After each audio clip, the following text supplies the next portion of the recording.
Meaning director I M F سے بھی گفتگو ہو چکی ہے. ہم نے ان کو صرف سمپل سی بات کی ہے کہ دیکھیں جی جتنی کنسالیڈیشن آپ نے ہماری کرنی تھی, جتنی سیویئر کرنی تھی, وہ آپ کر چکے ہیں.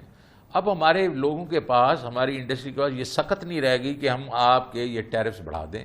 ہمیں معلوم ہے کہ یہ ہمارا ایشو ہے, لیکن ہم یہ ایشو آپ کا ریزالو کریں گے. ہم آپ کے یہ جو آپ کہہ رہے ہیں سرکولر ڈیٹ نہ بڑھے, کم ہو, ہم وہ آپ کو ڈیمونسٹریٹ کریں گے کہ ہم کس طرح کریں گے. اور دوسرا یہ ہے ٹیکسز جو ہے ضروری نہیں کہ پیرامڈنگ کریں, جو ٹیکس دے رہا ہے اس کے اوپر زیادہ ٹیکس لگا دو, نہیں, ہم براڈنگ کریں گے.